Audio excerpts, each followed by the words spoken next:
Ever felt like running a cannabis business means running in circles just to get basic banking? Union Bank and Trust gets it. They've been helping cannabis businesses for over 10 years, solving problems like securing accounts, managing cash flow, and navigating regulations. No more jumping through hoops, no more runarounds. Just straightforward banking solutions built on trust, integrity, and performance. That's unionbankandtrust.com.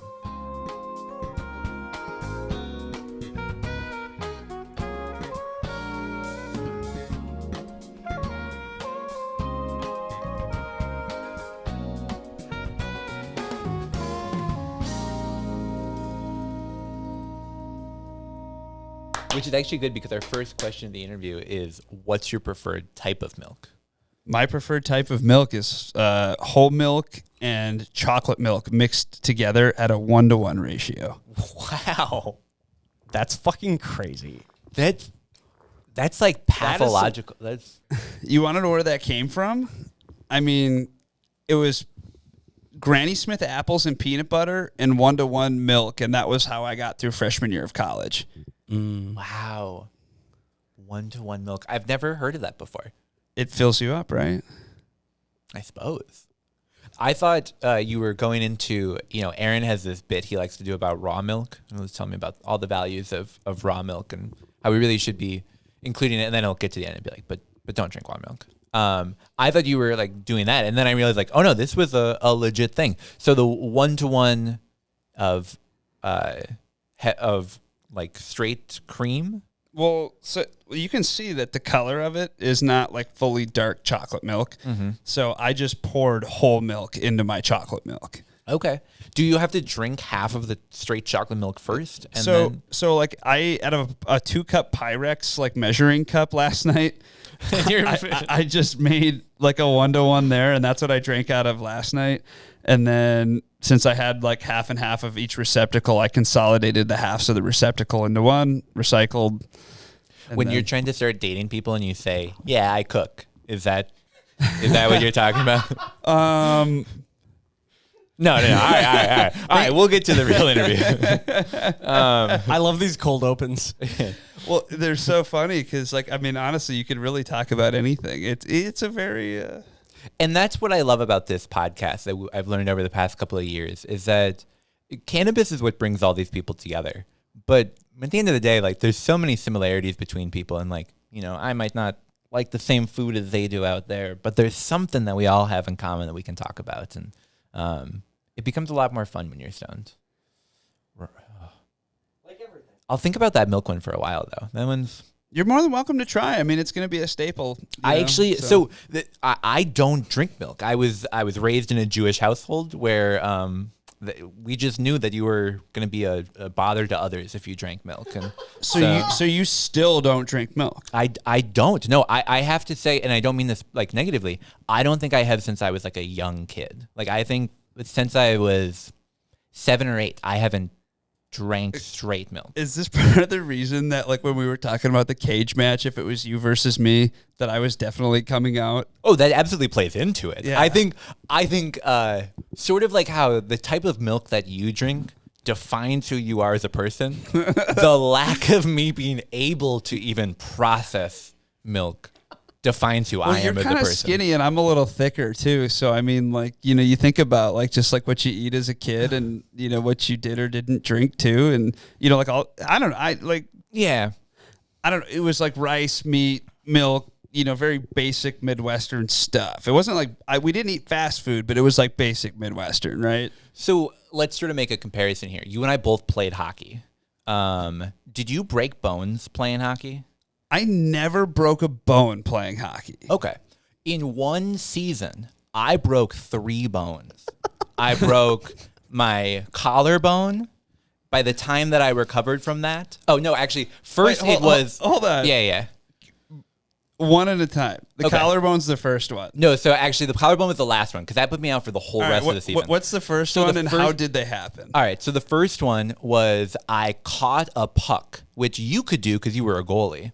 I was a center player. So my glove had just like a thin piece of leather right there. Puck went right to my hand, shattered part of my thumb, and then broke my wrist. Was it like a shot, or were you like actually just trying to like catch a puck and like put it in play or something. So what you need to know is that I was in 6th grade. So I think I was like, this is a strategic play, and not really thinking that someone just shot a puck and now I'm like trying, whatever be it. So my favorite story about that one is that I was clearly injured. My hand was starting to swell. It was all red, but it wasn't bleeding. And my team was really short bench that night. And so I went in. So you had to play. So I told my mom, Mom, I think I need to be done. And she went, your team members have done so much to support you. You got to get back out there. And I finished the game. And then at the end, one of my players' dads was like an emergency room doctor. And he looked at that and went, oh, you definitely should get that checked out. And then we went to the doctor and I got x-rays and I was out for many games. And then came back 3 games later. Some guy 2 feet taller than me checks me into the board, squishes my little body, and collarbone out. My team did really well that season, though. Okay, but more of like a brain like situation and compatibility issue that led to that injury. Yeah. You're trying to process things like really fast in hockey, so it's like understandable that like you can make a decision to do something and regret that quickly. But absolutely, yeah. And I think this was one of those of I'm learning what in hockey hurts, and I learned that day. Do not try to catch the puck. If someone's like passing, it's like in the air, like, oh, all right, grab it, shoot it down, whatever. You're not the goalie. Do not try to grab it. What's the second broken bone? So the second, so wrist and thumb were all together in that one. So that counts as one. All right, so then I only broke 2 bones. So then the second one was the collarbone, and that was where. And there's a great picture of me lined up. We're like getting ready to do the face-off, and this guy is seriously like 2 feet taller than me. Because this is 6th grade when some people have hit their growth spurt. Shockingly, Tanner didn't. Plays into our whole conversation. Because he wasn't drinking milk. It wasn't drinking milk. At a 1-to-1 ratio. At a 1-to-1 ratio of chocolate to whole milk. And so I got squished a good 45 seconds into the game. That was it. That was the end of my hockey career. Hung on my skates. Squished. Yep. Well, so we're sitting here today with John Dugas of Superior Molecular. John, thanks for coming in the studio today. I'm excited to talk with you a lot about the role that you've had here in Minnesota's cannabis industry, to talk a little bit about your hockey, but mostly to talk cannabis. Yeah. But first off, tell me a little bit about what was your introduction to cannabis itself? When did you start consuming it? What was sort of the thing that led that all off? Well, so what was kind of funny, like speaking of hockey, is I would describe like my high school hockey experience as like borderline militaristic. Mm-hmm. So my 18th birthday was like pretty much on my high school graduation, and my brother had this college party at Davidson where he went to college, mm-hmm. and it was called Spring Frolics. And so I started visiting him my senior year of high school for Spring Frolics, and actually I smoked out of like a PAX vaporizer. Okay, very cool. For the first time was my first time smoking weed. I was 17, like almost 18. There was no way in hell that I was going to get away with smoking weed in that hockey program, and mm-hmm. nor did I want to necessarily.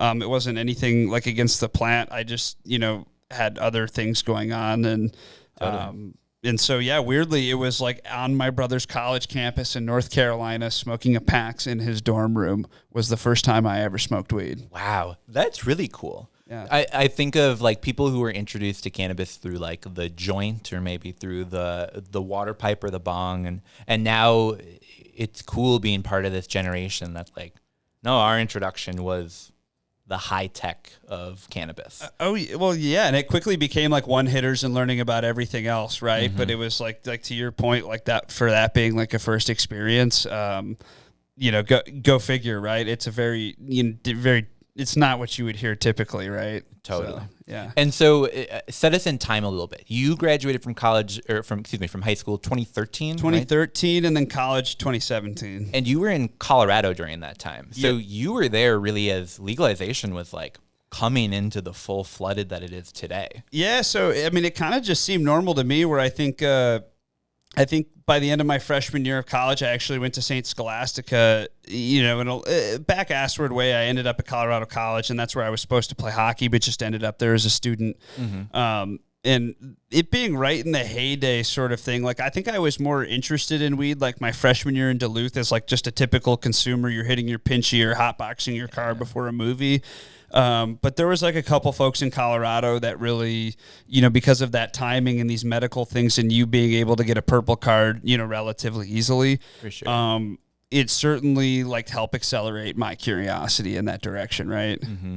Because your introduction was PAX, but when you were in that Colorado market, were you mostly a flower consumer? Were you doing, edibles were around, but I think they weren't the large market that they are today. What sort of was your go-to? So I've never been an edible guy. Okay. They make me feel trapped, and I think that somebody last week was telling me, it's just like you can't like undo it. Like, like if you smoke weed or take a dab, you can always drink more water or go outside for some fresh air. Do some push-ups. There's things you can do to sort of like, snap out of it. And, that's just kind of like stoner pro tip 101 for some people, but you're sort of at the mercy of anything that you ingest or consume. And so, at the time, it was a lot of flower, like dorm room joints, like, when people like had dab rigs and like hash was becoming a big thing there.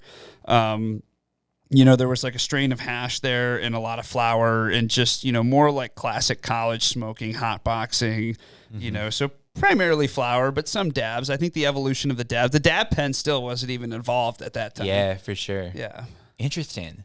And so what brings you back to Minnesota? So you were out in Colorado. Talk us through that transition coming on back. So I guess like the funny thing is like in Colorado, the first guy that I met at the dispensary down the street from Colorado College, he was a McAllister grad. Oh, okay. And so when I got my purple card and walked into this dispensary, because I guess it starts a little earlier than like coming back to Minnesota. There was a guy, and I probably shouldn't say his name and won't, but, he was wearing a Minnesota Viking shirt when I walked into this medical dispensary with my purple card. And I was 19 at the point, and now I'm 29 for reference. When I walked in there and saw that this guy had a Vikings like polo on, I was just like, what the fuck? Like, it was crazy. And so this guy ended up becoming a very close friend where like the law in Colorado said you could buy up to 2 ounces per visit. This guy seemed to have thought that the laws weren't really clear on how many visits you could make in a day. Totally. Yeah, you leave the store, you go out to your car, you're coming back. Man, you're visiting the store again, right? Yeah, and more or less, like I started doing like a lot of my homework in the car in between these visits. Very interested in business, very interested in the cannabis thing, very interested in actually how nice the guy was being a McAllister guy and me being from St. Paul, but him wearing a Viking shirt. That, and then the guys that I was playing golf with in like the Skins money games at Patty Jewett. There was another guy there that kind of got me the backstage VIP pass. But like, I think those guys are really, formative people. I think just pivoting back to Minnesota, that kind of set that whole thing up. Very cool. Yeah, I feel like it's such a fun experience of meeting people in a dispensary and being like, oh, we both come from like that same little part of the country. And here you are in the cannabis industry, and here I am interacting with you. And man, could you imagine if we were doing this back in Minnesota? And it's cool now, soon, getting to a point where that will be a reality. Oh yeah, no, totally. And and that was kind of like, the center thesis is that, watching how the market evolved from, 2013, 2014 to 17 out there, there was just more opportunity here. There was always going to be more opportunity there. It hadn't been legalized yet. You don't want to go compete with, the established, right? Yeah, totally. And at that point, it's not like they had programs in Colorado to try to help support small entrepreneurs and small businesses.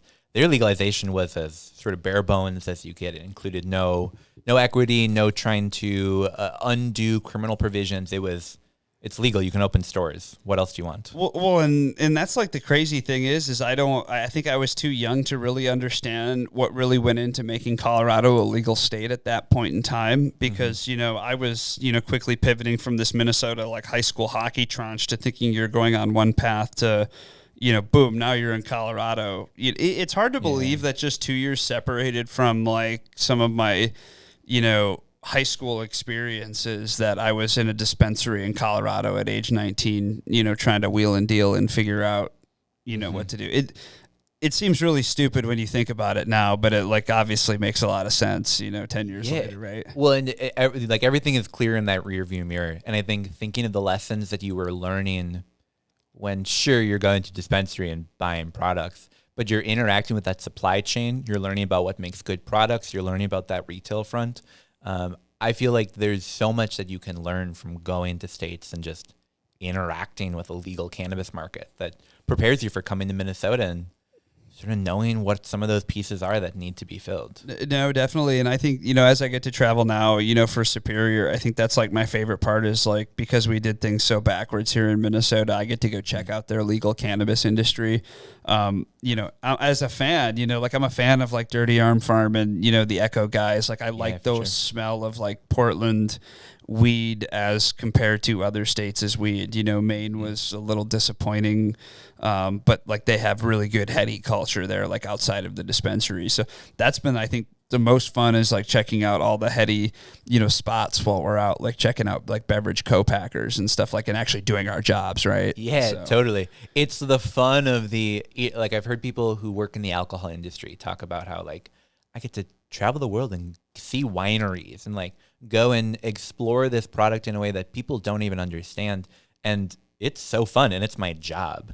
And I totally can empathize with the idea of like, we're going to Vegas, we're having to wheel and deal for a week, but then we're partying with these people in the evening, we're doing dabs with them and like celebrating why we're all doing this in the first place. I think that was the awkward thing, in my early 20s, you're trying to learn so much, you sort of feel like an imposter, like it's maybe more of an internal mental analysis of how much you feel like you've accomplished of your goals, versus like, looking at other people in places, like in Vegas or, other industry meetups where people are accomplishing their goals. Right. And I think that's really, it's always a good measuring stick, right? In that sense of like, hanging out with people, but like, it's also, I think that's where a lot of people can get lost in this industry is like, lost in the sauce, necessarily is because like, you still have to get back to fundamentals and, maybe to use a basketball analogy, like Tim Duncan had the bank shot and could box out and rebound. And like the guy was like the big fundamental. And so no matter like where you are at in cannabis, no matter how much you like to consume it, you have to like bring it back to like, fundamentals, right? Yeah. At the end of the day, it's a business. Yeah. Like we're not special because like we're in weed. Like actually, we are special because we're in weed. Yeah. But your business is actually going to be treated, more poorly because you're in weed and more unfairly because you're in weed. Totally. And not the other way around. So yeah, you're not exempt to the things in the market that cause restaurants to shut down or cause CVS to close their doors. Like can happen to dispensaries too. You don't want to get me going on restaurant shutdowns, Tanner. So then let's move on. So moving on to the founding of Superior itself. So people know you today, I think, as the guy, the face himself behind Superior, perhaps even behind like the beverage emulsion industry in Minnesota. Yeah. But what really was it that caused you to get that all started? So in 2017 of like May, graduate from Colorado College, and I was sort of being like a stoner bum on the couch for, probably like a 3 to 6 month period, like living with my college girlfriend. She had moved back with me. I don't know. At this time, you're questioning your consumption habits and your consumption patterns, and you're trying to figure out your professional life, and you're wondering if your, patterns that you developed in college are impacting your abilities to become successful in, the quote unquote real world. Yeah, totally. And so weirdly, I had moved next door to the J&S Bean Factory, which is, oddly become my favorite coffee shop in St. Paul. But, my old man had actually reached out to me after 3 or 4 months of being a stoner bum in my house that I had moved back to here in Minnesota. And no job prospects or anything. I decided to not really go to dental school because of a back issue and not wanting to like bend over and have spinal issues. Because was that your plan prior? The whole plan was dental school. Okay. And so, because I like to play golf, and so you could like kind of. I love that for sure. Yeah. Probably not the right reason to be in dental school is because you like to play golf, and so quickly that evaporated. But I give my old man credit because as up and down as our relationship has been, he was basically just like come do anything in my laboratory for $20 an hour because like you're basically fucking it up. And honestly, he was right. And that's when I sort of started figuring out that the Department of Agriculture, through some of my time when I was helping him set up some lab machines and clearing out his warehouse, I started figuring out that the Department of Agriculture would grant you a hemp license to process stuff for CBD, and that the scientific process really wasn't all that different than extracting THC. Totally. So I would say that was really, that in and of itself is really what happened. It wasn't like I moved home with this idea. It wasn't like I had like this beverage emulsion, ingenuity idea from like 2017. It was really just, kind of trying to help clear out a family warehouse. And my dad trying to get me off the stoner couch. And then, just some self-research. I don't know, kind of crazy. But I love that. So now today, Superior is able to do so much, from gummies to water emulsion to perhaps a future adult use market. But what were you focusing on back in 2017? You said CBD is one. I mean, people, I'm sure, remember the boom of like 2019, 2020 when there was CBD everywhere. Like there has never been more cannabis grown in Minnesota legally than that summer. And so I guess the idea and how because it was like phase one was clear out this warehouse for my old man, right? That was like before any of this, like about like, hey, there's farmers that have this glutton of biomass and like they need somebody to process this stuff. And so like, fundamentally, like my dad's a physicist and an engineer, but also ran his own business. So he's he's very privy to capital equipment and understanding, how things get processed. And so I think like when we saw that the number one problem with the Department of Agriculture and what they were kind of screaming to the high havens about is there's nobody here to process this hemp. Now, what they didn't tell you is that there's nobody here to process this hemp that we really want to make rope, fiber, and paper, not all of the other stuff. Yep. And so that was really the crux of why we bought a CO2 extractor, was to process CBD biomass. Very cool. So to walk through a little bit about how water emulsified beverages get made. And now, like, you don't have to get into the deep science of it, but more people know the cannabis plant. They've become really familiar with that, what it looks like when it grows. They've become really familiar with those cans that you see all over that have THC, CBD, whatever cannabinoid in them. Yeah. What is it that actually takes that plant and turns it into those beverages? Yeah, so to kind of like, I guess, piggyback off your previous question and like to, follow up on this one, successfully making the oil and processing the oil is sort of the precursor for all of that. I think in an educated way, we sort of read the right paper first at the right time. So, you're able to sort of glob the cannabis oil onto, some people will call it a surfactant, some people will call it emulsifier, some people will call it like a polymer, but you need something to attach it to because it's really not water soluble, it's water dispersible.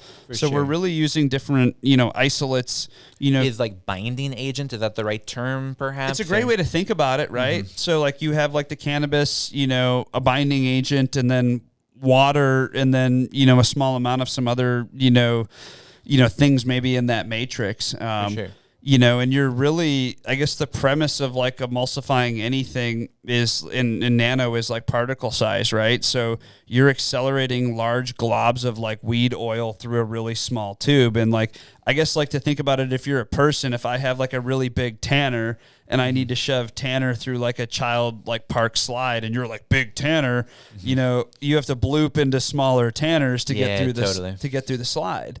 And so it's no different in cannabis globs, where we're just accelerating particles through really small tubes at high pressure to break them down and thus stay, in suspension. And I think there's multiple ways to accomplish success in emulsion, right? So put like very plainly for people that are listening at home, it's not as if you're taking like a dab and like mixing it into a soda machine and now you've got a bunch of THC in that beverage. There's an actual like chemical process that happens in between to make it so that we can put that THC into a beverage and not just have it be like goo? I would say it's a physical process. Okay, all right, for sure. Yeah, I wouldn't say that there's never a chemical conversion of anything. It's really, I would think about it as a suspension of oil particles in water. Okay. Which I guess is I guess like what an emulsion is, right? Like. But so let's visualize it. So for people who are watching on YouTube, we actually have some of that emulsion in a process, which is these soda drops. So we're not going to do like a whole plug thing, but just as a little description. We can kind of plug it though. All right, yeah, we can totally plug it. This product we can plug. The other what ones are soda drops? Well, they're beverage enhancers, right? And so, like, the state has had a really hard time, with, like, we tried to put 10 lines on the back of the product to make it really accurate for dosing, but because it's a liquid, they said it was a beverage, and so we had to put just one line. Okay. But they're beverage enhancers, and so the idea is that we didn't want to, like, beholden the consumer to, like, having to buy a $6 to $10 single can of, stuff, more or less. So that's what these guys are here. Yeah, and these are... I think really, sort of nifty because you can kind of break them off. We sell singles or we sell 5-packs, but they're 3 mLs. And so, we make a variety of different cannabinoids, but you can sort of twist this top off and, dose your, drink. So like I can just take my water bottle, for lack thereof a better term and, just, squirt it right in there. I'll shake it up just because it's easier. But before I do that, I'll just put this cap back on, and this is they're resealable. Yeah, this is like my favorite part of the thing, and that's why like we're so like key on like trying to make these like consumer education videos this year because like you can just put this back in the fridge. Like I reseal like my like what there's like THC chocolate milk. You can't sell it in a store, but you certainly can make it at home. I should have put it in my chocolate milk, but it's more or less it's a great way to bring the power back to the consumer in a discreet way. Like a lot of people like not to like totally rat on everybody, but they like these for like Twins games and Wild games because they can buy like a Sprite or a Coca-Cola and not have to buy like a $17 beer, but instead they get like a really cheap cannabis beverage now. Yep. Yeah, they're fun to bring into the XL. They're the scanning equipment that they have doesn't pick up on water emulsion. They're fun to allegedly bring into the XL. Yeah. As the seller of the product, you would never recommend that people do it. But it already mixed, dude. And so, functionally, the ingredient that brewers are adding into their process to create THC beverages, is it that much different than this? It's not that much different than that. I mean, the subtleties of like, I think the awkward thing for us is that we were sort of those like stoner kids, or I think like the persona of the company is like the stoner kids that were really good at mad science. And so it's not that much different. But when we start talking about the complexities of like what liquid emulsions are and aren't, even this year, I think like reflectively at BizCon and a lot of the events, like I can clearly see that we've stepped up our game and that we know what we're talking about. We know the consistencies or not consistencies of the product. We know what the market pricing is. So yeah, totally. I would say that I feel like for the first time in 7 years, we're really, humming on all cylinders in terms of the emulsion complexity and, just those subtleties of, yeah, absolutely. Well, and I think this is such a cool product because it takes that whole market of like THC beverages and makes it something that isn't just made at a brewery, which they make cool drinks, but also if you're making a mixed drink at home, if you have got apple juice, chocolate milk, whatever be it, anything can have THC in it. Yeah, like home mocktail kits or these and mocktail kits. I mean, I think we have a lot of leg room to... Or hopefully have a lot of leg room to grow into, on that product specifically. It's exciting because that's that crossover between, what we do really successfully and like consumer packaged goods. Yeah. Well, we're going to take a short break here. When we get back, I'm going to ask you some questions about the gummies and then also the future of Superior in adult use. Cool. So we'll be right back.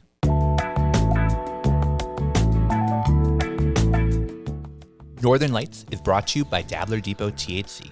With 3 Twin Cities locations, Dabbler Depot is proud to deliver expert knowledge, finely crafted products from gummies and seltzers to grow tents and nutrients, as well as a one-of-a-kind cannabis shopping experience to all levels of enthusiasts, growers, and the canna curious. Their Eastside St. Paul store, Seed and Sesh, is also the happy home of the podcast you're listening to right now. So be sure to stop by every Friday between 2 and 4 p.m. to get a live look at your favorite cannabis podcast being recorded. On top of that, you're also welcome to come to the Seed and Sesh every Tuesday evening from 6 to 8 p.m. for their home grower meetup night. Come hang out and get connected with the ever-growing cannabis community here in the Twin Cities. Dabbler Depot's Seed and Sesh can be found at 951 Payne Avenue, St. Paul. Their flagship store is located at 1545 West 7th Street, St. Paul, and their South Minneapolis location is at 4152 South 28th Street, right across the street from the Baker's Wife Bakery. Or you can shop online, DabblerDepotTHC.com. Dabbler Depot THC, growing plants, growing community.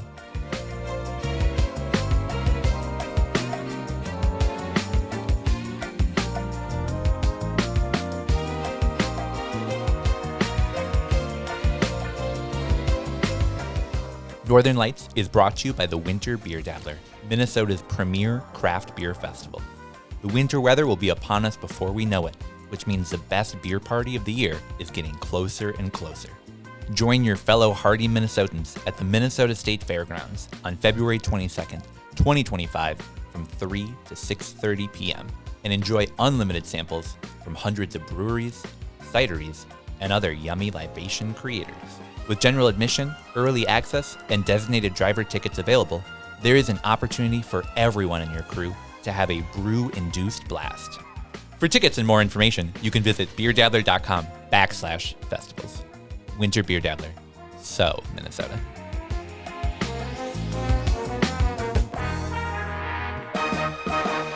And this did age really well. Like Corridos and Rosin was like epic, other than like the music venue needed a little more space. Yeah, it was loud and tight, but good. So here, I'll hand you the dabber tool, and I'll get you all heated up here. Oh, I've seen this tool today. Oh, yeah. And you like yours scalding hot, right? I'm actually not opposed to hot dabs. We should also touch on a little bit of like Sugar Ben. Sugar Ben was a guy in Colorado who I should probably give a shout out to. Sure. Yeah. Sugar Ben and the lull stuff is important. After you do this dab, I'll ask you who that is. Yeah. In fact, count this as me asking you. So rip this dab and then tell me. Oh, here we go. Tell me who that is. I'll get this microphone out. Jordan, these are not eye drops, so do not put them in your eyes later. Just be forewarned. I was going to do exactly that. All right, good. So thank you, yeah. Yep, Wow. glad Make him dance. Shout out to Rochelle Gordon. There we go.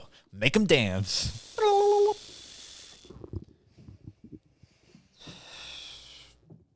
Thank you. Absolutely. All right, so you were telling me in Colorado, you said a name, and I've already forgotten it, and I apologize. But tell me. Sugar Ben. So I worked at this restaurant on the south side of Colorado Springs, albeit briefly. I had I don't want to like have them call in and contest my employment there or anything, but let's call it 3 months. Okay. All right. And I was washing dishes. You worked there longer than I worked at Best Buy, and I still talk about working Best Buy at the podcast. Yeah, so you're good. You worked for Best Buy, and I worked for Sugars. Perfect. All right. And so this place had unbelievable coconut shrimp soup, man. That's like one of my favorite things to go back to see Springs for. But Ben was like the lead cook in there, and I was like kind of like dish chump. Mm-hmm. And I would eat the bacon and I would wash dishes. So I wasn't like the most productive guy on the totem pole. But this guy was growing a strain called Sour Marvin, and it was the best weed I think I've ever smoked in my life. I don't know what it is. Like, this is unverifiable. It's hard. I have minimal contact with this guy now, and it's kind of hard to figure out like what the strain even was. But he grew classic Blue Dream, and like this is like 2014, 2015 Blue Dream. Yeah. And then, this Sour Marvin that he had. But this was my first experience with like hash, and it was like crumble. And so it almost looked like if you took like a brick of like, Yellow Brick Road out of Dorothy's Road or whatever, and then it just like would like crumble and like pixelate. Oh. And totally. And I've never seen anything quite like this since that point. And what's really interesting through the 10-year journey is knowing like how high of a level this flower was and how high of a level this crumble was made at, and knowing how long it would take to be able to see that level of craftsmanship. And I don't think it's coming back until like around now, right about now, where all these like home grow guys are starting to like link up and come out with their stuff. It is interesting that like the deeper you get into cannabis, you realize how bad some of the weed that you've smoked in the past is, but also you realize like some of those things where it's been like, wow, that was just like the right setting and product that was perfect. And I love those moments where like I can totally think of like trying Trainwreck for the first time and thinking like, oh my God, like this is it for me. And well, my favorite strain ever I've smoked is Jean Guy. Okay. And so I was up visiting Vitalis CO2 extractors, not to shit on them, but just not the best systems. And there was a dispensary like 2 hours north of there in Kamloops. Okay. We might need to get on a map and verify that on the break. But it was a dispensary in Kamloops, and we got some flower Jean Guy, and it was like the biggest upper strain I've ever had, where it felt more like Adderall than it felt like weed. Okay. Which was really interesting. So it was, I'll never forget that experience. So Jean Guy. I love those moments. I've not heard of that one before, but I'm going to need to look into that because any of those that are more of the uplifting is my go-to. So we were talking a little bit on the break about water emulsion and sort of the beginning of it, the crux of getting that all started. Tell me about one of the first products, Lowell, that you made that actually had cannabinoids in it. Who did you work with to get it made? Tell me about the start of that. Yeah, so we fielded an inquiry from Indeed Brewing Company in 2019. I think it was 2019. Yeah, it was definitely pre-COVID. And they were getting what I would assume to be now is emulsion from a Vegas supplier. Stuff is supposed to be 5 milligrams, was testing at 2. So on the menu, they had to go 2 milligrams. Okay. And so, but to think that the first like CBD drink in Minnesota was a 2 milligram CBD drink and not a 5 milligram CBD drink because of like that issue is kind of funny, actually. And so they basically asked us if we could make this oil because we were really known for making clean distillate, off the CO2 extractor at that point. So it was a commissioned project. I mean, I don't think anybody could have expected like, what happened next, but found a way to make CBD go into water effectively. So you guys get this going in the lab. You get CBD into water, and the rest is history. It sold out like shelves. That nobody had a problem with it. Regulators were super cool with cannabis and in edible products, right? Yeah, it was perfect. Yeah, and here we are in 2020. No. So, we were basically just like, we're going to whip it with a shoehorn, put a couple ingredients together, what's really funny is actually that same formula is pretty much the backbone of our success. Interesting. Okay. Still to this day. But COVID was on the horizon, not that anybody knew it. And then when people started putting cannabinoids into food products, obviously it was going to start raising issues. So when Bent Paddle started putting CBD into water is kind of when it was like, okay, like one person was kind of doing it in the hippy dippy, era of Northeast at this time. And more or less like Bent Paddle, they got folks shut down, and then COVID happened. So it was sort of a tabled issue at that point. Yeah. Because they got like literally cease and desist from the Department of Agriculture saying this is not a food product. You cannot put it in beverages and sell it to people to consume. Entirely. And I think like the unfortunate or fortunate side, depending on how you want to look at it, is that like with COVID happening and all of these breweries being turned into like to-go windows, it just like, this wasn't the issue they were going to die on. I mean, they were just trying to get like 4-packs or whatever the fuck, like, from their, which is insane, by the way. The atypical business rights that these breweries have, been exposed to is just like, it's unfair. And like, we're obviously going to see it in cannabis here for the next decade, but, it's wild, right? Yeah, 100%. Yeah, so they never thought that this could be a fight that they could win, and they're all to-go windows, like changing their business models. So like, but we just got busy during that time because I only had like half an employee. So it was like, okay, like what can we whip into emulsion when there's only 1.5 of us just absolutely dill weeding around, But the fight sort of continued onward. It definitely slowed. COVID put a big stop in things.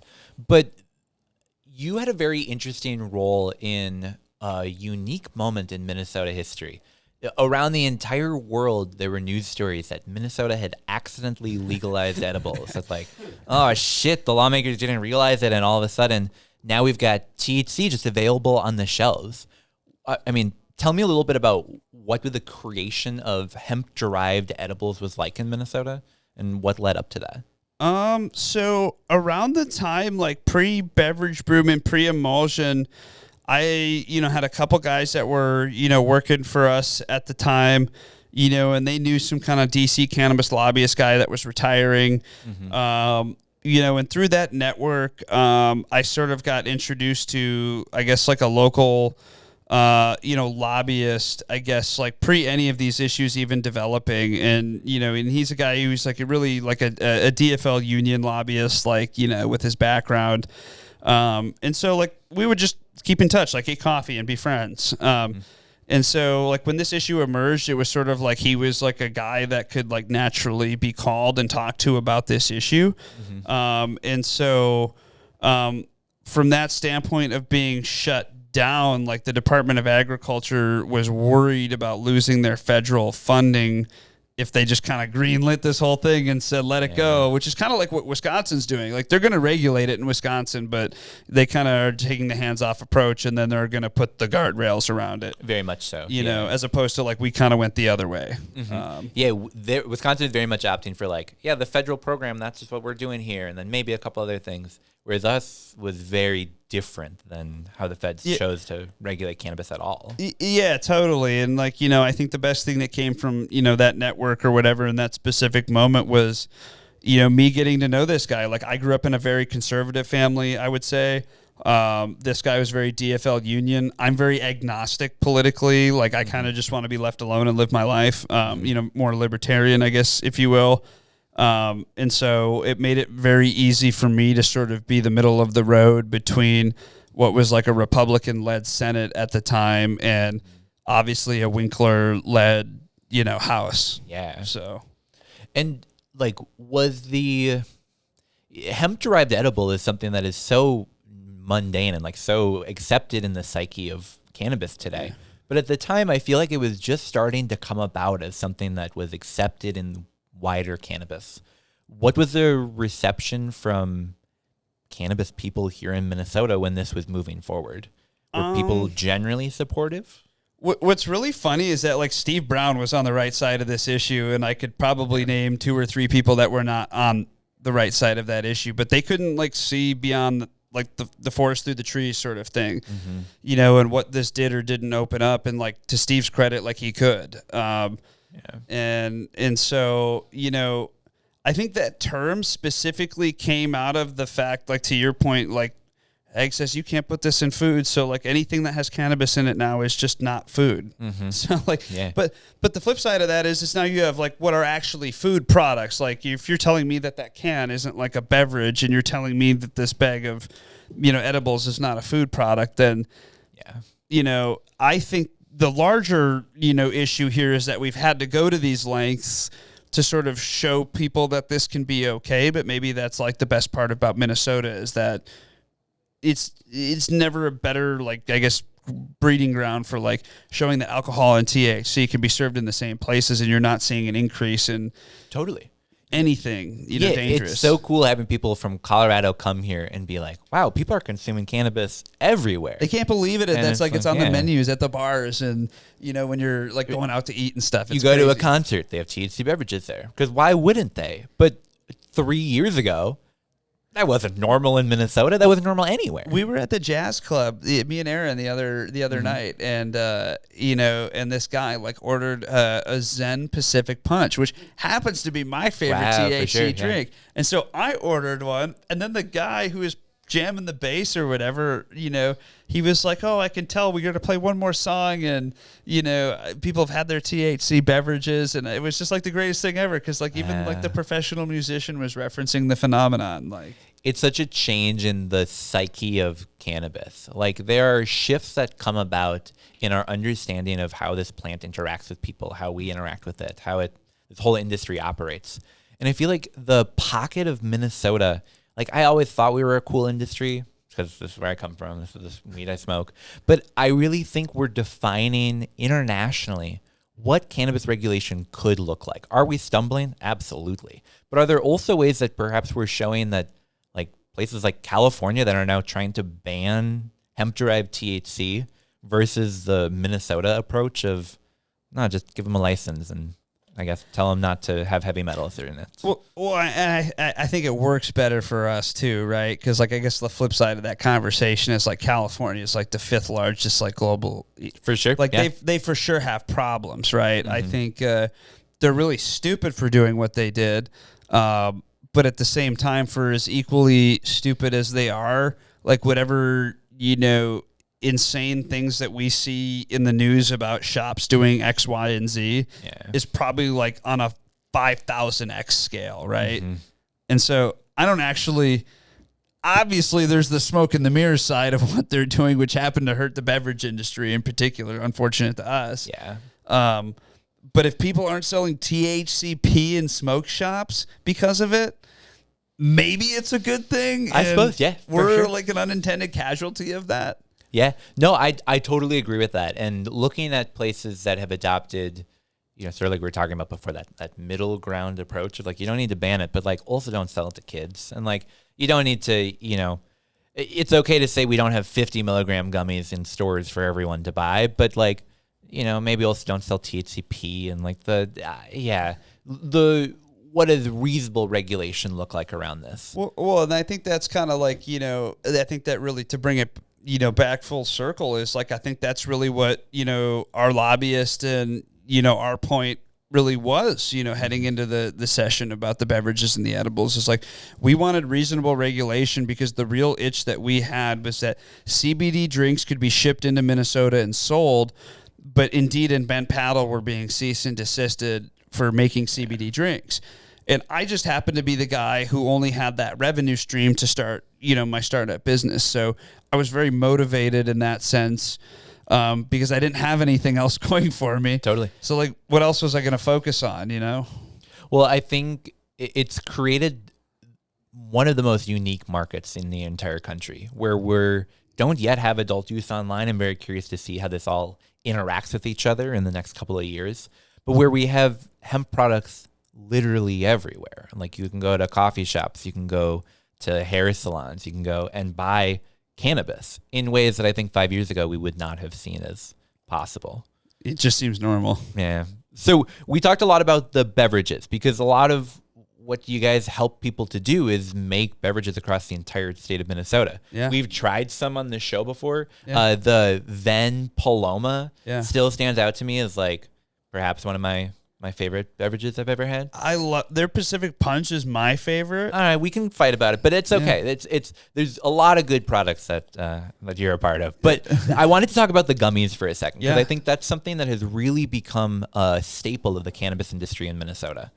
Now, we've also tried Superior gummies on this show in the past, but they've never had your logo on the front of them. We've tried some mini donut flavored gummies that were incredible. We've had some honey flavored gummies on this show, but talk to me a little bit about the gummies that you guys make, the gummies you help others to make.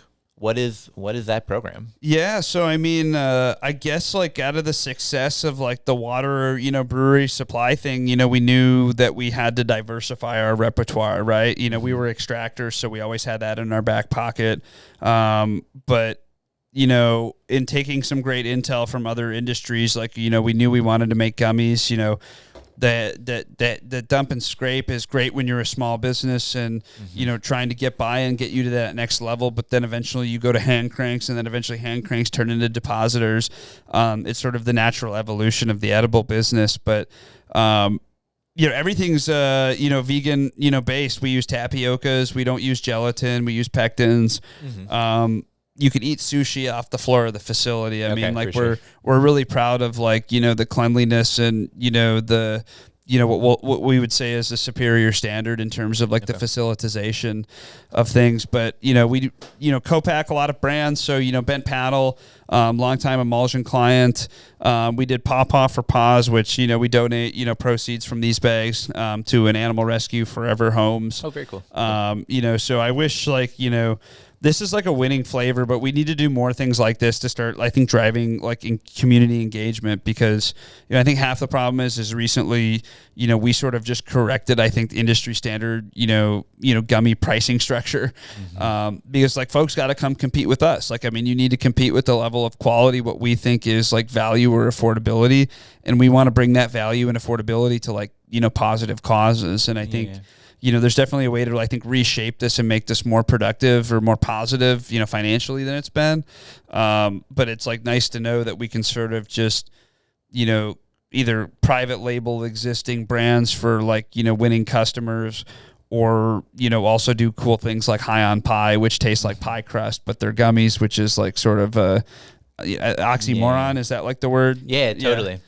I really appreciate that, because we were talking a lot about the coming online of this edible market. I think back to July 1st of 2022, which is crazy how long ago that is, and waiting outside of a store to buy my first like quote unquote legal edible, and it was like $29 for a 50 milligram pack. Not a superior product. I'm not trying to shame anyone, but seeing that correction in the market, I think, has been really helpful. For businesses to have that predictability, but also for consumers that now have even greater access to such an easy form of cannabis consumption. Well, and I think like the big secret is like, Amazon sort of proved like you could sell anything and everything online. And so cannabis will eventually like, be delivered online. But, how can anybody look at the price of like raw cannabinoid ingredients, which isn't something that like the normal person who goes into a store would know.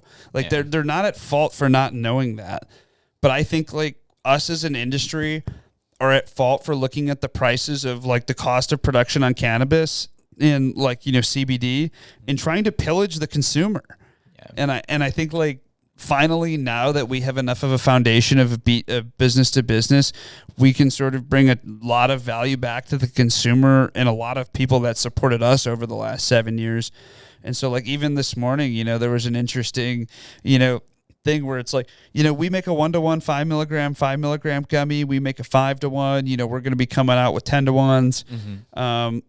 Dealer's choice, but like the consumer is just being unfairly, pillaged. That just because like we can offer a $5 bag of gummies means that we're actually selling to you straight from the manufacturer, and that's high quality. We're just actually bringing you value. And I think that's like the crazy thing to me. Yeah, that was insane back on, I think Black Friday that was, is seeing packs of gummies for like $4 and being like, oh, that's all right. That's pretty sweet. Yeah, I mean, and honestly, and if folks like wanted to like, scale their programs and offer more cannabinoids and like create deals and things, I think, the gummies are a great business for anybody that really wants to do the effort. I think my big mistake was trying to turn like, beverage clients into gummy clients, and like selling liquids and solids are entirely different things. And that was like a really painful lesson of the year. Well, I still really like the Paloma gummies, but that's okay. So I wanted to ask you a little bit about the future. Obviously, there's still so many unknowns. We see that every day with new lawsuits being filed, with new court action, with new decisions from OCM. Insert ongoing list here. Yeah. But if you were able to wave a magic wand or see into the future, or whatever metaphor you want to use, what do you think the role of Superior or of John Dugas is in adult use cannabis in Minnesota? I think like the larger question that people need to be asking, or I would hope that they're asking, is, if this stuff can be sold next to alcohol, why is it that we need like all of this intensive regulation? I'm going to cough. Oh, you're so good. The dab is getting me. Oh, trust me, I understand that one. That podcast of doing 22 dabs was a choice. Marathon. How did you do that, actually? It was... Legend. That's all. It was just a lot of dabs. All right, we're talking legislation. Yeah. So I guess like I think the role that we have to play, I think to this point was showing that this stuff could be sold next to alcohol, right? For sure. You know, there's not any increased risk to society. But the problem is that after we accomplished that law change, is like people took that, and by people I mean like, you know, Laley and Sean, you know, took that and thought that we needed to shove Ryan Winkler's bill through at any means cost because like we had the majority. And the reality is like what we had actually done was working, and the breweries really helped to bring in a whole new audience and desensitize the whole like mystique around, you know, For sure. you know, cannabis. And so like I don't understand how you can go from a place of like serving this stuff next to alcohol to going to a place where you need 17 licenses, and now you're preventing small business owners like me, you know, guys who grew up, you know, off Highway 280, you know, who have a staff of, you know, 10 other people, from, you know, trying to diversify our companies. You know, albeit, GTI, you know, builds out these massive, you know, landscapes for, you know, prepping their next facility. 70,000 new square feet. Yep. Yeah. So, I mean, clearly there's inside baseball going on. You know, I don't really concern myself with that stuff on a day-to-day basis anymore because it's not productive. But, you know, more or less, I think thanks, dude. But you know, in talking about that stuff, I think that's what's frustrating, is that we needed to jam this bill through because of somebody's ego and what it did for people's careers politically. You know, versus like what was working and what's actually helping small business owners. And I think like to, you know, articulate, you know, Jeff Brinkman, to articulate, you know, Steve Brown, to articulate, you know, Ben Lipkin, you know, these are all like, you know, business owners that are homegrown out of the Minnesota Hemp Pilot Program. And although we all disagree on quite a lot, the one thing we can say is that those people too, in particular, set us up to fail when what we had was actually pretty good and going to naturally set course. And so I think it's just incredibly frustrating from that standpoint. So my hope is that we can break down these multiple license barriers. You know, first and foremost, I think that, you know, we should be incentivizing people to diversify their companies. We should be incentivizing local people to become, you know, small, strong, vertically integrated, you know, entities. We should be looking at these MSOs. We should be looking at this inside. For sure. Because, I mean, we talk a lot on this show about how, you know, craft cannabis is good, full stop. And I think there's the argument to be made that craft cannabis is really good for the entrepreneurs. It's really good operating in a market where prices are high, where licenses are low, and where you sort of have this hold on the market. And then by virtue, those companies sort of have a hold on the regulatory authority that actually regulates them. And there's the other approach of, man, wouldn't it be good for cannabis consumers if businesses could just make good, safe products and make them available to people in ways that are accessible to consumers? I think that's sort of like the vein that I come from, right? Is that I'm sort of the political camp and not making things personal, but my political belief on this is, you know, and this is like where I think I feel most heartbroken about cannabis, is like when we were working with our lobbyist who really helped us accomplish this beverage victory, is that he understood that a lot of the hemp CBD guys were sort of the farm team that were going to be brought up to the major leagues. And so like in the next session, you know, he sort of got a hold of the MN is ready, you know, promised money or whatever, and abandoned that farm team because I think a lot of those guys were really strong and ready to, you know, pivot into that thing.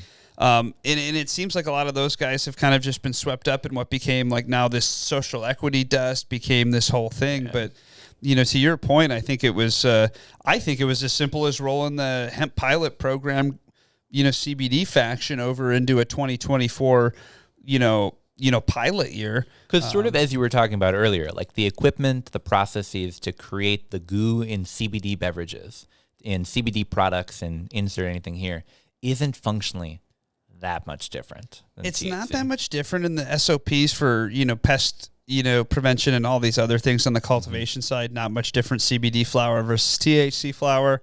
So I think the disservice was really done to all of the people who truly signed up for the hemp pilot program, deliver their data. You have these formal data requests and things that you're expected to do that we did, every single year for the Department of Agriculture. And it almost feels like that being like a good Samaritan in that program was really for nothing. And, I really like, Mr. Cordelay at the Department of Agriculture. He's somebody who's always been super supportive of the industry.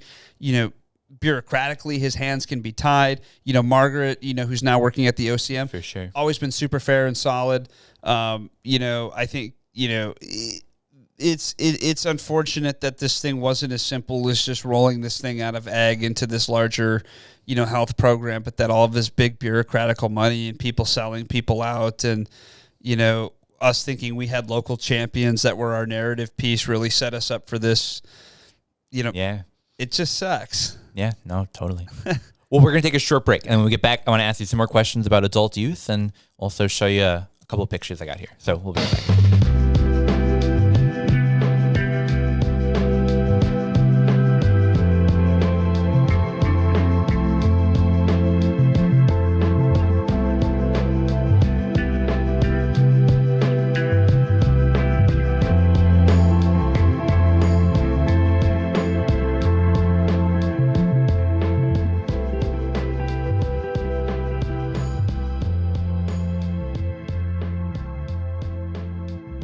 Do you want to try something different? Yeah. We've got Green Machine Bop or some Lemon Z. This is Bop? Yeah. So that's some Schwale genetics, Farmhouse Studios. I had a bunch of genetics, and Bop was the one that crystallized the quickest. So I don't know if it was like a broken jar. There you go. It smells more like, because is this a honey bananas cross?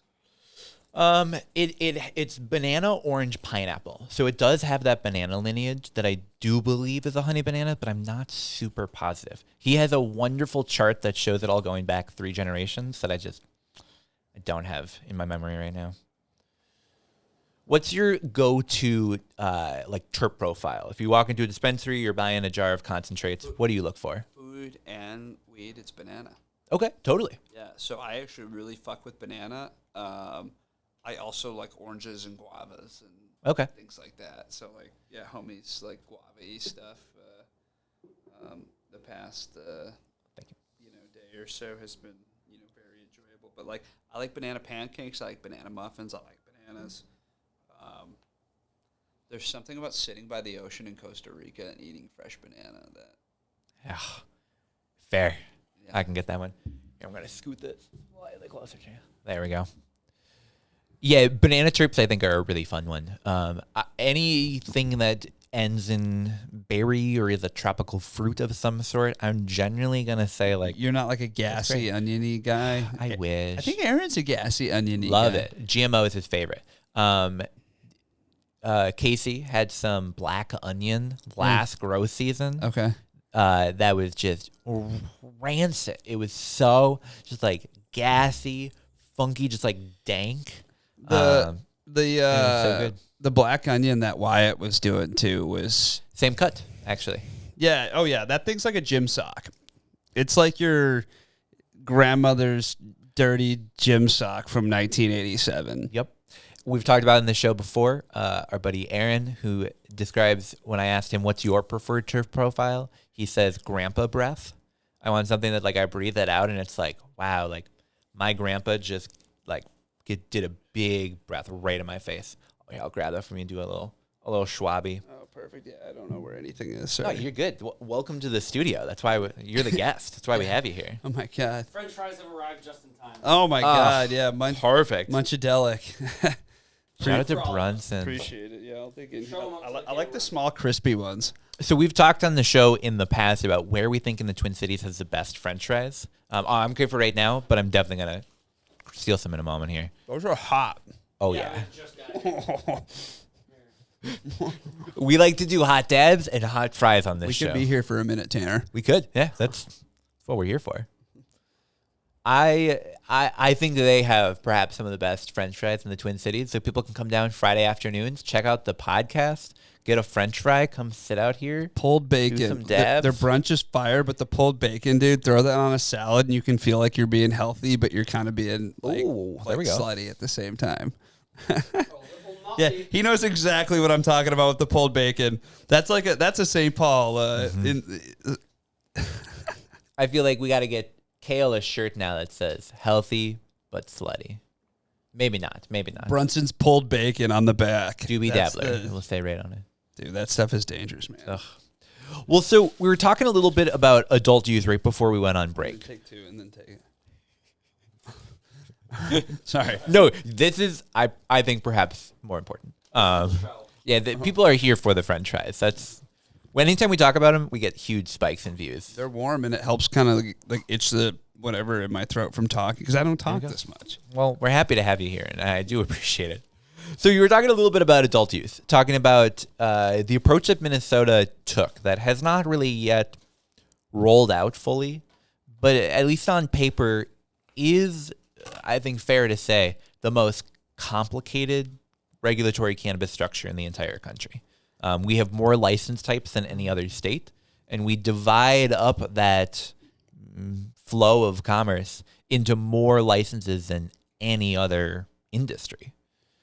What do you see as a better approach? I mean, talk me through a little bit about, like, as a business owner of Superior, what type of license structure would work to allow you to create products for people that they'd want to go and buy in a store? I see a very similar license structure to that of what we currently operate under. Okay. I have a license from the Department of Agriculture to process and grow hemp. Sweet. I think that it's maybe a couple $100 to start an LLC in Minnesota. I think you should obtain your EIN number because everybody wants to pay taxes, or should, because that's kind of like, that's the bigger issue, right? Is like, are you or are you not paying? That was the issue the entire time. Yep. And I think that the game has sort of been rigged.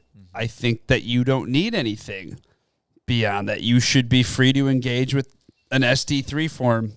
Okay. B2B commerce. So, in, being a little comedic about it, I really think that your freedom, to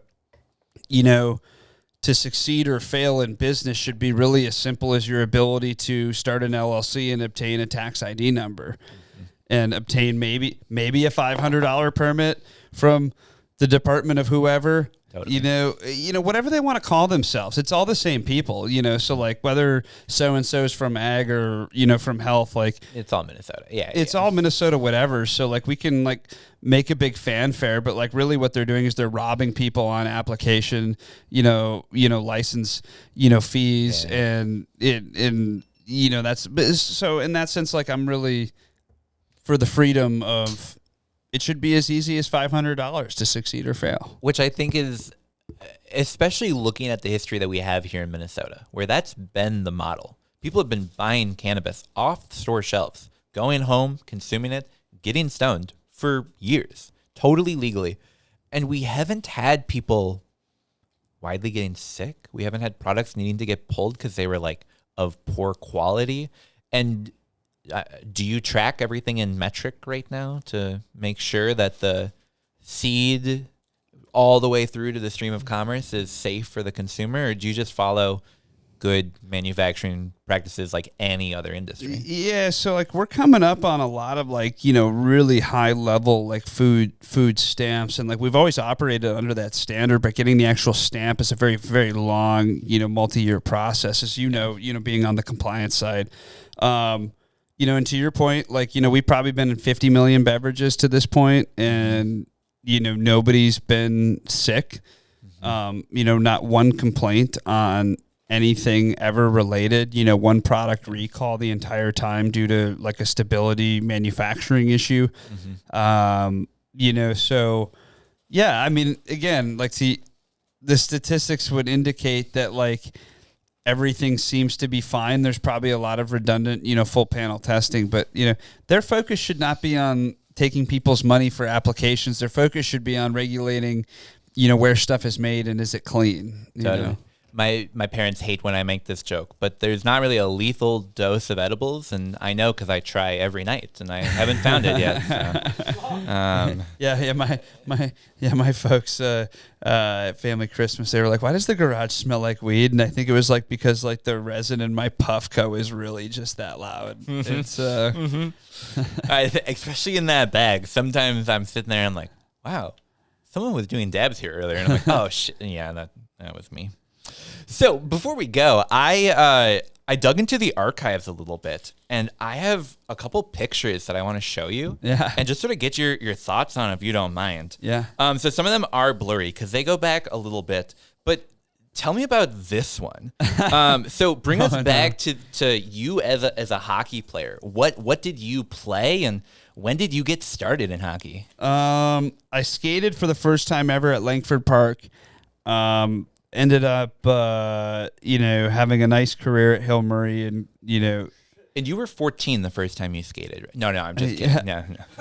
I was drinking a lot of milk. Yep. 1-to-1 ratio. Yep. From an early age. And what's great is that you could be doing that right before you ice skated, and we would have no idea whether you were 5 or 25. The funny thing about this photo is you can see this mark on my forehead. Mm-hmm. And I think me and my brother were wrestling like the week before. Nice. I think this was my sophomore year, and we were wrestling upstairs. And I remember that because I remember getting the rug burn on the side of my forehead. So that's like what actually this photo reminds me of. I love that. Here's the next one. Anytime we have people on, I love to search them in Getty Images. And so I searched for John Dugas, and it brings up this picture from Moorhead. Oh. So you are the goalie standing outside at the Winter Classic. Is that right? Yeah, hockey day in Minnesota. Yeah, so a hockey tournament played, teams across the state of Minnesota played outside in the wonderful Minnesota weather. It was, that was a day that the ice melted. And so what was really great is I was a freshman in this picture, freshman or sophomore. I wasn't playing very much at this point is the point of this photo. Yeah, on the timeline. Like I played later in the timeline, is when I got my playing time. But I remember they had to move the net up. Only time I've ever seen this in a hockey game, no matter what level, where they had to move the net from the crease, like almost up to like the top of the slot. Like the top of the face-off dots because the crease had melted. Oh my god! And so it was it was a logistical disaster, is what I think about. All right, sweet. Yeah. Let's see. I got one more or two more here. This one I love because it looks as though you are actually shoving another player, but I believe that they are being shoved into you. So this was in a game versus Edina, I think. Yeah, Edina. Yeah, that's. Gosh, that's who is that? Yeah, that's Anthony Walsh. He's a good buddy of mine. Hope you're doing well, Anthony. Shout out to Anthony. Yeah, shout out to Anthony Walsh. That's hilarious. He scored a goal on me in that game. I can't actually believe he scored that goal. But he fanned on the shot. It was a lot to unpack there. Give me one more. All right, here we go. Here's the last one, and I just love this one so much because you're actually just barely in this picture, but this is a classic. So you guys had just won the division title, I believe, there? Section title. There we go. Thank you. Yeah. Oh, yeah. No, this was great because senior year, so you don't want your season to end. So this was actually the last Hill Murray victory in the Coliseum when they used to play the section championships in the Coliseum at the State Fair. So growing up in St. Anthony Park and having my first moment like touching the ice at Langford Park, to have the last victory on the Coliseum at the State Fair is something that I think is probably better than any hockey memory so poetic. Ever. Baller. Yeah. Yeah, that's really, really cool. Yeah, the Coliseum was epic. Well, I'll make sure that Jordan gets those pictures so we can throw them on the screen and people can see what we're talking about as you're describing those. But yeah, that sounds fun. Yeah, looking up John Dugas in Getty Images gets some really good hockey shots. That is for sure. Dabbler now, right? Yeah, Dabbler. right. Yeah, were you on the ice just thinking about like what kind of vape carts you wanted to be able to make in the future, or what beverage emulsion you were? You know, there was something about bleeding green there that I think like maybe I got the message on. There we go. Yeah, no, I did not. Like I said, I thought I was going to be playing and working 3 days a week as a dentist. So, well, I'm excited for that list of alumni of Hill Murray on Wikipedia that includes like 20 professional hockey players to also include founder and CEO of Superior Molecular, because I think well-deserved to be on that list. Oh, yeah. No, it's kind of fun. It's, go figure, right? Yeah, exactly. Well, John, thanks so much for coming in the studio today. Thanks so much for chatting with me. For people that want to follow along with Superior, learn more about your products, what you guys are doing, where would you send people to learn more? SuperiorMolecular.com has all the products, 2-day shipping, super great value. We have an unbelievable, amount of clients, here, Blackstack, Bauhaus, Indeed Brewing Company, Venn, just to name a few, immediate, local ones. So go check out all, their drinks. But yeah, just appreciate you having us on and supporting the community. I mean, we like making everybody's drugs. And so that's kind of like what the business plan is. And we really don't wake up with like really any other intentions of just trying to like expand access to cannabis and to make everybody's drugs. So that's well, I'm sure people would be surprised how much THC flows through White Bear Lake. That's for sure. Yeah, it's interesting. Yeah. Well, John, thanks again. We'll be right back. Thanks.